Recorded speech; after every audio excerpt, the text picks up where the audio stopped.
Welcome back to the Speaking and Communicating podcast. I am your host, Roberta. If you are looking to improve your communication skills, this is the podcast for you. Today, I have the privilege of being joined by Dr. Jackie Lau, based in Hong Kong at the moment. She is a neuroscientist, a strategic interventionist, and she's a spirituality and relationship coach. Before I go any further, please help me welcome Dr. Jackie. Hi. Hi, thank you, Roberta. I'm very happy and honored to be here chatting with you today. I'm so happy that you were finally here. So give us a bit of your background so we can get to know who you are. Well, I'm a neuroscientist. I have a background in looking at the reward and reinforcement system in the brain. So that's how I did my graduate study. I worked in a neuroscience lab that worked in obesity originally. And now I moved to dementia and neurodegenerative diseases, mainly dementia and Alzheimer's disease. So what I do is actually looking at the molecular and cellular mechanisms underlying the genetic causes as well as the environmental causes for dementia. So that's the medical researcher side of me. Other than that, I'm a Tony Robbins-trained strategic interventionist. And I'm also a meditation teacher, a spirituality coach, and relationship coach. So talk to us a little bit. First, let's talk about the reward. Did you say the risk and reward part of the brain? Yeah, so the reward and reinforcement part of the brain. So the part of the brain that I should start with a question. Okay. When Roberta, I want it to be more interesting. Roberta, when you're stressed, for example, what do you do? I usually, lately now, I take deep breaths, I sit down, and there are moments when I allow myself to cry if I feel like it's too much, even for 5 minutes. And also as I get older, I find that it's so much better for me to realize if I cannot do anything about it right now, I shouldn't obsess over it because I'm just going to feel worse. So there's an evolution to the way you dealt with stress. So you peer over it, you experiment with it, and you come up with the way that works now. Yes. Oh, I used to eat a bowl of ice cream before, but carry on. Yeah. So in the context of ice cream, or when we resort to food for stress reduction, we're associating food to happiness, right? When your brain goes to the same thing over and over again, you associate that item to that emotion. So for example, if I'm stressed, and every time I'm stressed, I go to ice cream. And soon enough, I don't have to be stressed. When I look at ice cream, I will feel better because my brain has a reward and reinforcement system telling me, now I choose to associate pleasantness and relaxation to this item. That's neuroassociation. And the brain works in synapses, right? Neurons and neurons communicate through little gaps called synapses. Right. The more times we go to the same thing, the stronger the synaptic connection becomes. So it becomes hardwired. Next time when I'm hungry or when I'm stressed, I go to food. Right. So that's the reward and reinforcement system. So in coaching, how do we use that? If somebody who's obese or who has an eating disorder, who has addiction to some form of food comes to me, and how do I help this person? I try to introduce a different item that's coexisting to the food item. For example, when this person tells me, I'm so stressed, and then their brain automatically has ice cream. Yes. Then at that moment, I interrupt them. I was like, oh, do you like reading? And they're like, oh, why are you asking me about reading?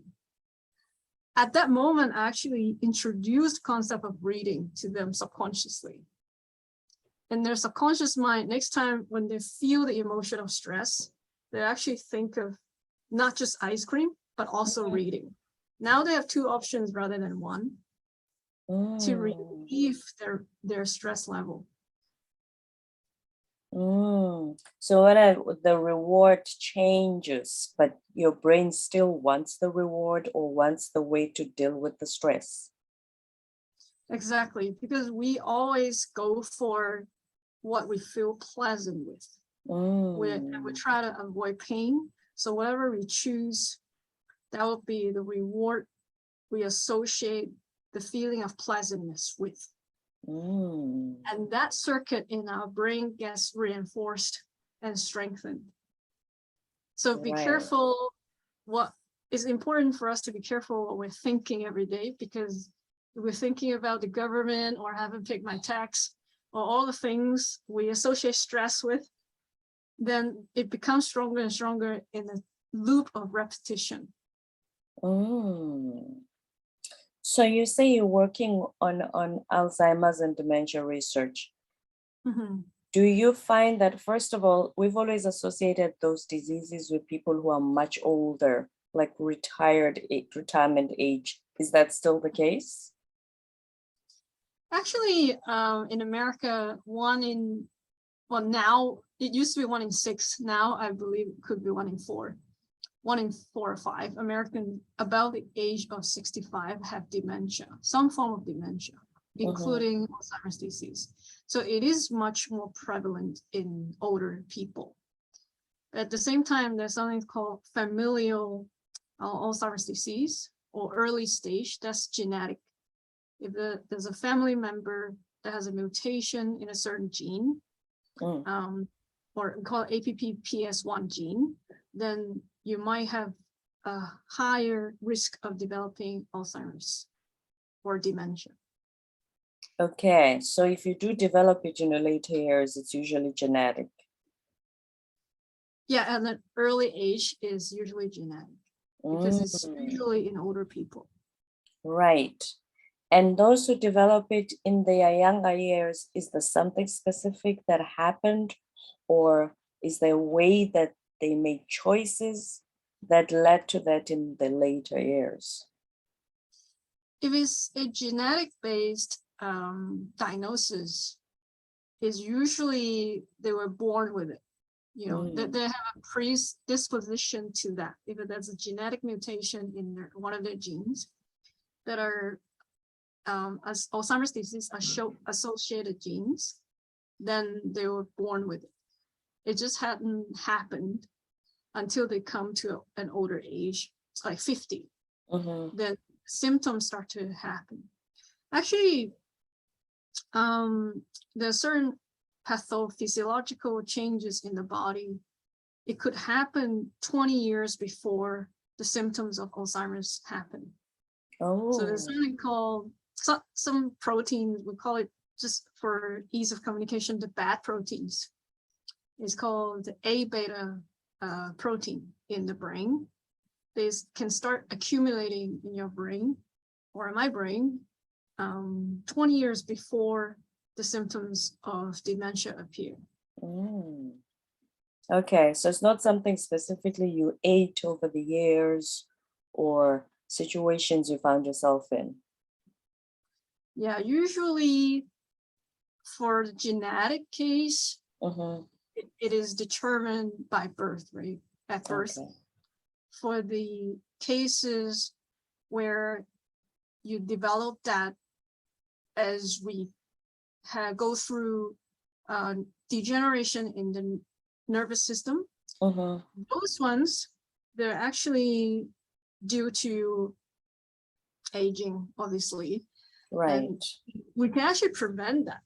You know, there's a TED talk, I can't remember the speaker, but it talked about how we can deal with it, how we can prevent it early, is to increase the synapses in our brain.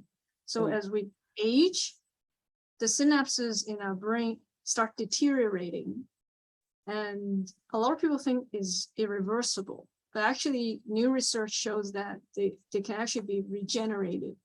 If we learn something new, if we don't go into that autopilot so often, we don't go to the same way of thinking, we don't drive the same way to work, we don't do things all the time the same way, we can actually train our brain to build new neurons and build new synapses. So a typical example would be to learn a new language. That is a very beneficial activity for people who are trying to have a family history and try to prevent that from happening. Right. Make your brain do activities that are not on autopilot so that your brain stays active. Exactly. We can train our brain to create new wiring.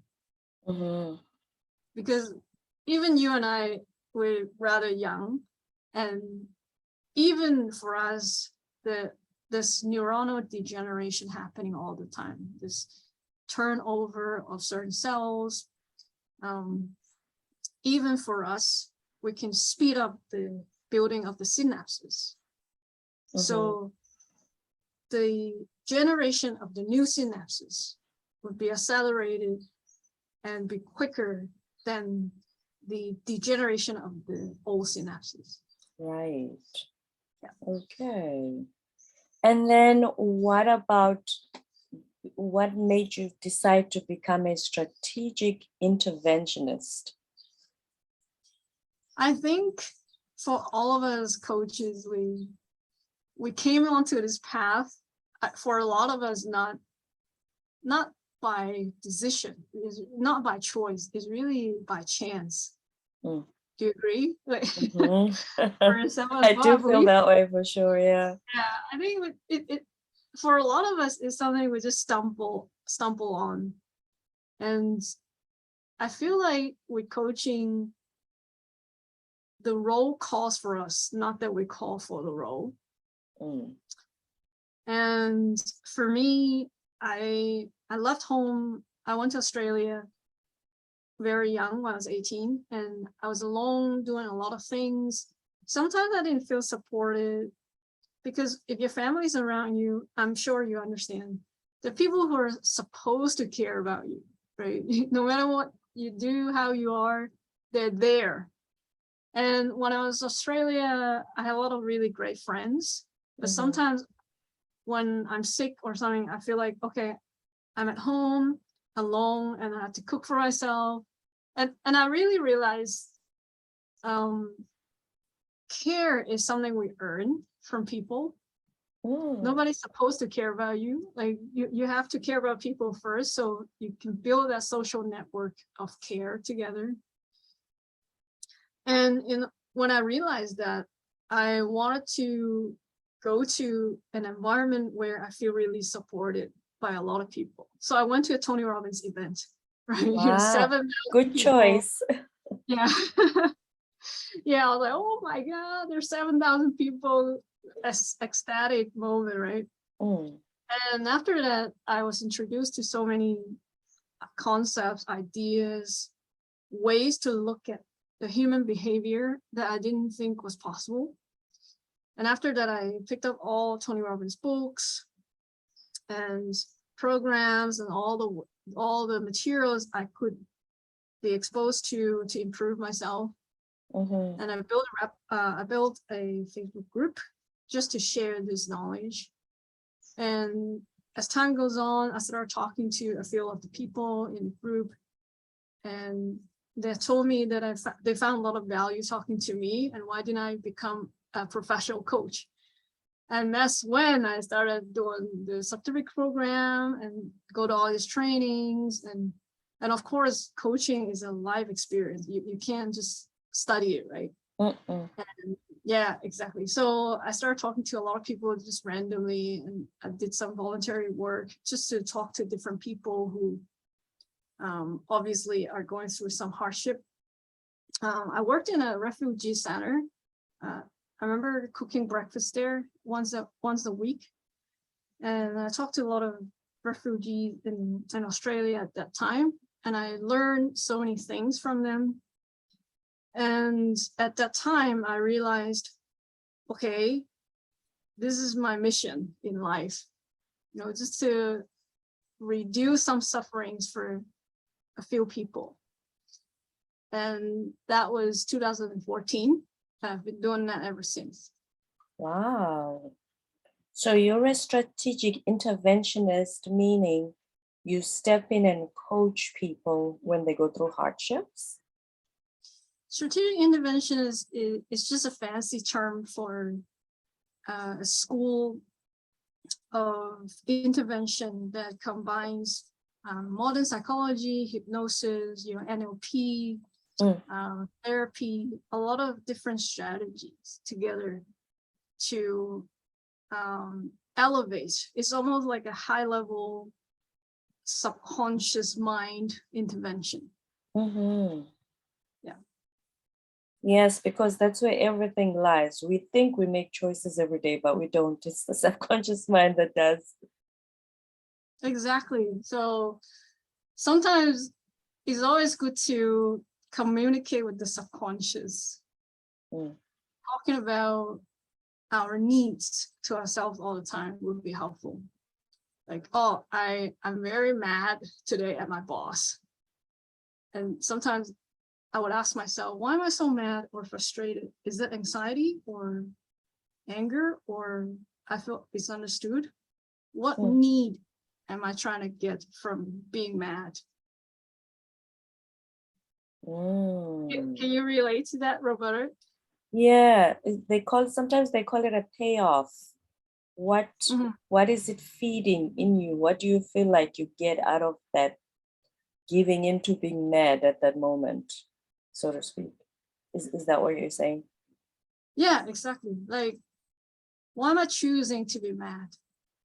What is anger serving me? Is that because I didn't want to feel hopeless or helpless, therefore I choose anger because it feels like there's more momentum there? I feel more active and in control in anger than, for example, in despair. And then we get the control back because we know at that time I choose this emotion. The one thing I've always, sorry, carry on. No, go for it. The one thing I've always been curious about when it comes to the subconscious mind is, how do I use it for my benefit? Now that I understand it does things on autopilot based on what I fed it in the past, how do I feed it differently so that it autopilots me to where I want to go? That's a really great question. And I think that's the ultimate goal of human, right? We always want to feel things we want to feel. For example, let me ask you, Roberta, at this moment, I know it's early in Chicago, for the rest of the day, if you have an intention, what are the 3 feelings you want to feel today? Today, by the end of today, I want to have felt I was productive. I had a happy experience.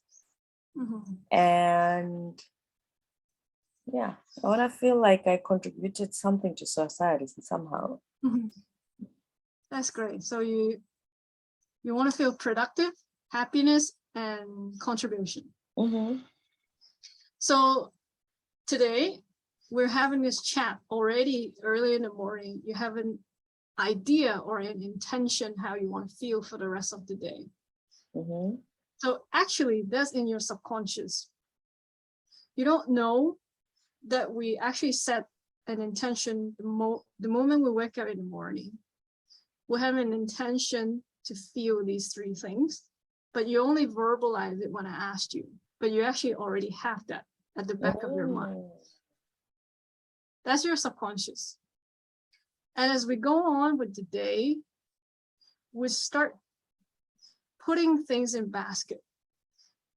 So you want to feel productive, happiness, contribution. Anything that is coming into our awareness, subconsciously we put that into the basket of whether this thing is conducive to the three things I want to feel. So this is not conducive to that. This is conducive to that. And if somebody comes to you and started venting about their boyfriend or girlfriend, and then you feel very enthusiastic about helping, and then that will give you the feeling of productivity. Or you're like, oh my God, I'm trying to get my paperwork done. I wasted an hour on the phone with you. Come on. And already you're like, oh, that does not feel productive at all. Yeah. You're like, you're in my way to feeling the things I want to feel. And we start judging everything that come into our awareness, right? We all do that. So it really depends on, what does beneficial mean to you? So if somebody calls you spontaneously, interrupting your schedules for the day, do we still consider that productive? That's your choice, right? Because you can choose however you want to see that. So in your subconscious, you have a set intention all the time. And subconsciously, we're judging everything as fitting or not fitting to what we consider as beneficial. So to use that subconscious to your benefits is to examine that. How do we choose to label things as conducive or not conducive to how I want to feel? That is so powerful. Wow. So it's up to us, like you said earlier, how we perceive. Everything it comes down to how we perceive what happens. Exactly. And the meaning we put into it. Exactly. This is a deep dive to the subconscious, because all of us see things as having a fixed feeling or a fixed emotion. If you win the lottery, of course you're gonna be happy, right? Oh, but actually, please. Yeah, yes, right? But actually, the same thing can mean different things to different people. If I'm an introvert and my whole life struggle, I am a very introverted person, actually. And my whole life, I struggle to be very outspoken, be very open, be very talkative and charismatic. And sometimes when I see people who are very good at talking and engaging people in a conversation, I'm like, wow, how can I become that? And actually, when I talk to somebody like that, they're like, oh my God, I struggle every day with being unfiltered. I offend so many people, I wish I could be more introverted. Just an example, right? The same thing. While you are busy admiring them for being unfiltered. Yeah. Exactly. So the same thing that could be a dread to some people could be a blessing to other people. That's why you and I can have the exact same experience. We come out looking at it differently. You think it was a happy experience. I think, I don't want to go through that again. The exact same thing. Exact same thing, exactly. That's why we chatted earlier, and I had this quote, nothing has any meaning except for the meaning you give it. That's right. Wow. So now the spirituality and relationship coaching, how did you move from science to that? A lot of people ask me this. Actually, spirituality is such a deep and profound kind of system, right? It's not a belief. It is really just honoring our beingness.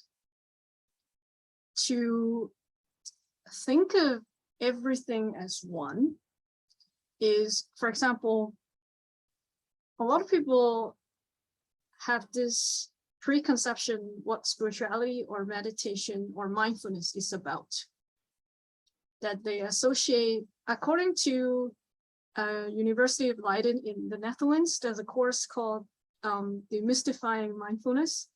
There are a few figures that represent the ordinary stereotypes for spirituality or mindfulness, including the monk, the scientist, a zombie, a ninja, just to name a few. What does that mean? What does that mean is that a lot of people, when they see mindfulness, they're like, oh, people who practice mindfulness, they must be like a Buddhist monk. They have an alternative sense of the world. They seem to not have a care of the world. They have a very disciplinary lifestyle. They control their desire and they wash their mind. So that's the monk. The other one is the ninja, right? The ninja has a very strict sense of service. They sacrifice themselves in order to have a very disciplinary approach to the way they carry themselves. They have a set of very impressive skills. Just a very powerful warrior type figure. The third would be a zombie, which is has a slightly negative connotation. People who practice mindfulness, they're like zombies. They numb themselves to not feel anything. They let go of everything, so they empty themselves. They don't have a care in the world. They blindly follow. It's almost like a blind religion kind of lifestyle. And the scientist. People who practice mindfulness, they care about therapeutics.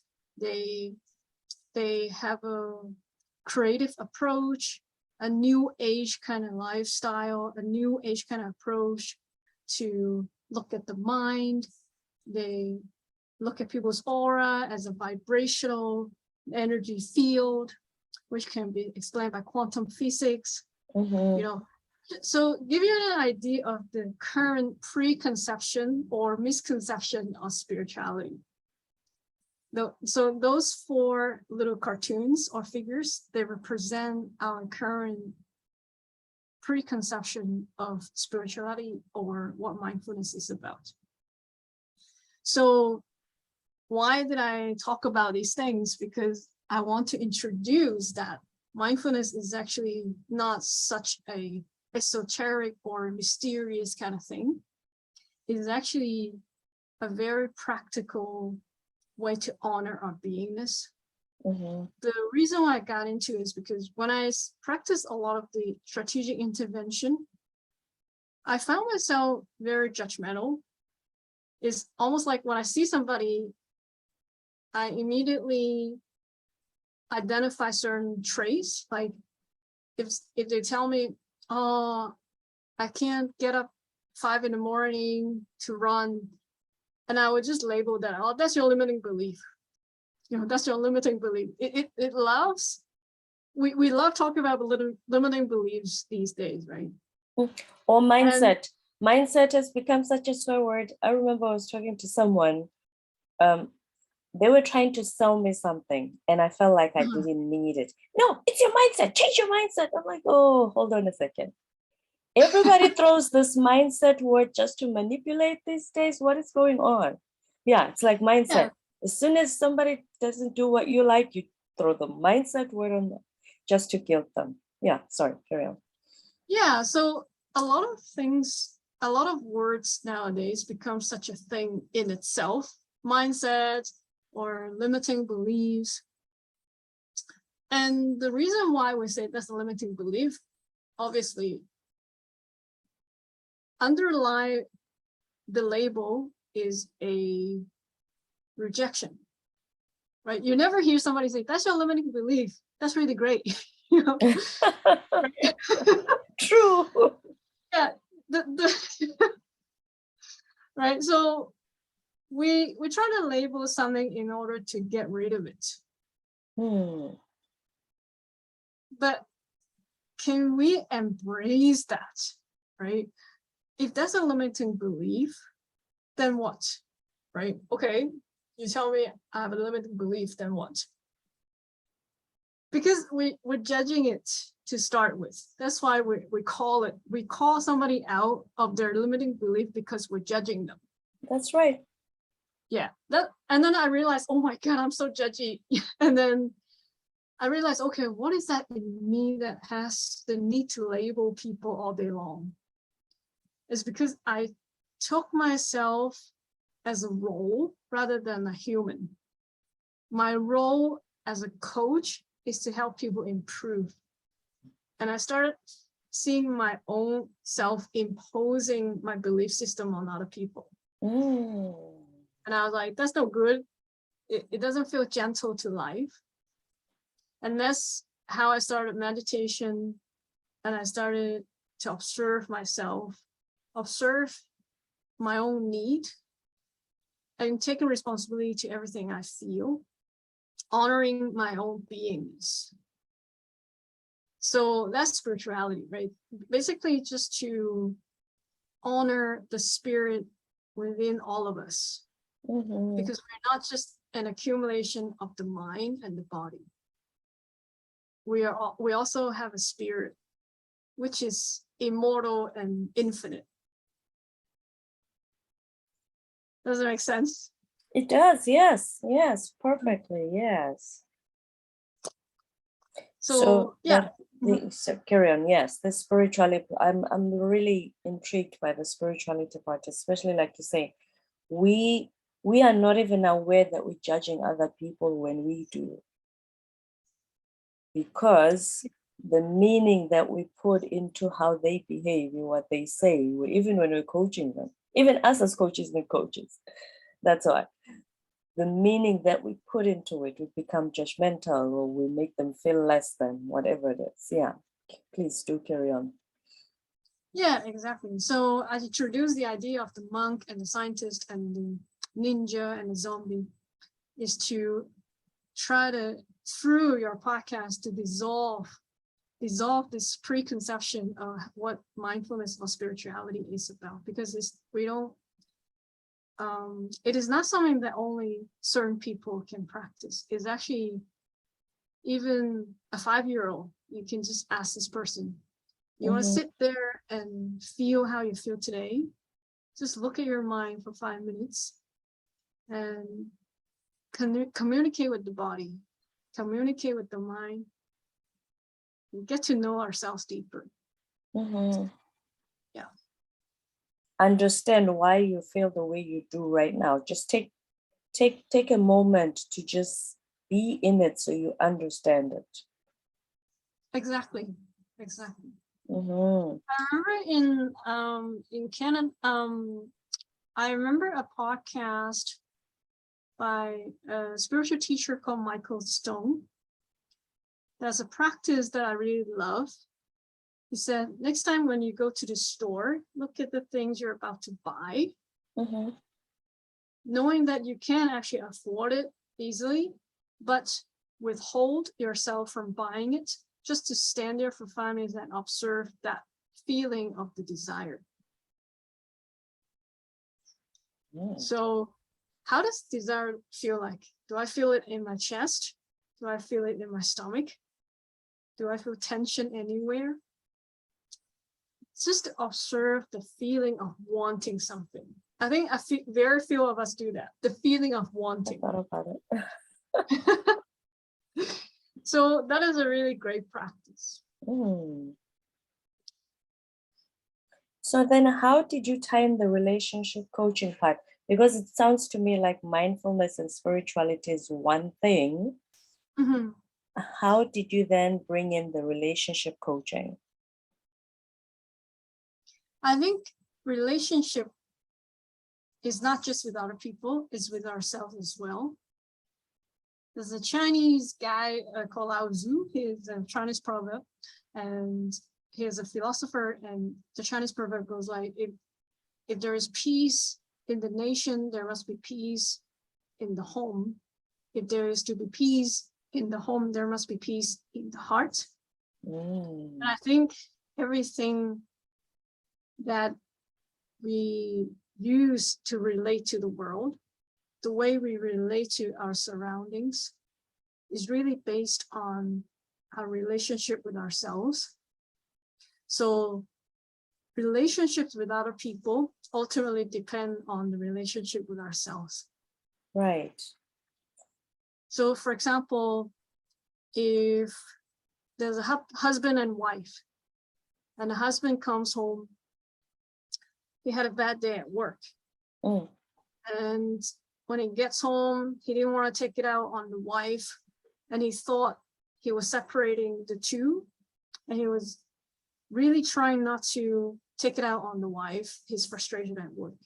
So he started to repress and suppress his feelings.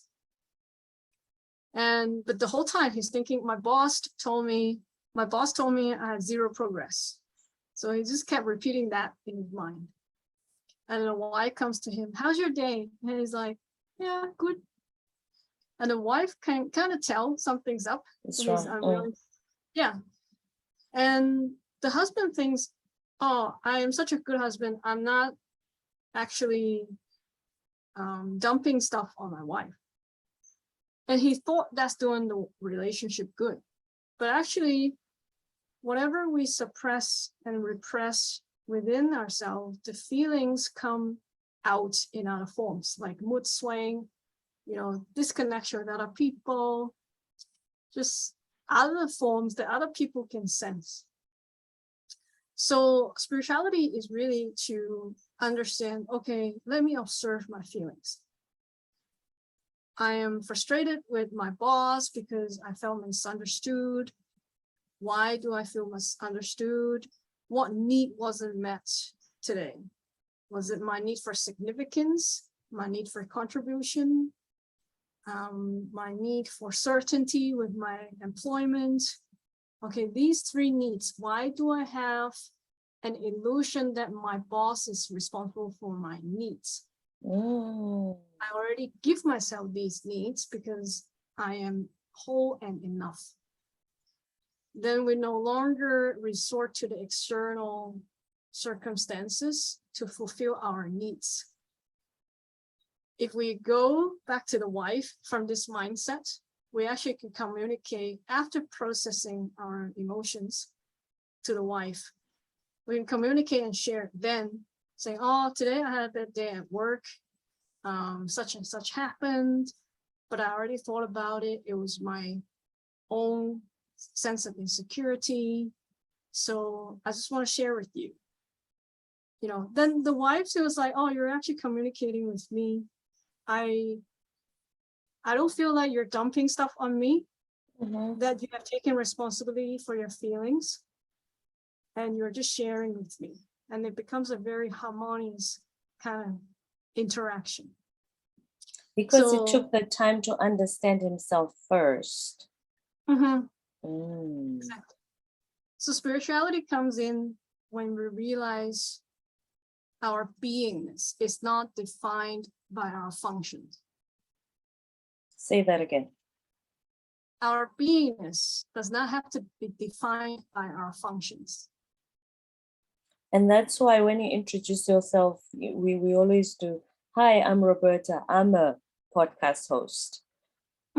We don't know how to just be. We must always attach what we do or what our roles are to that.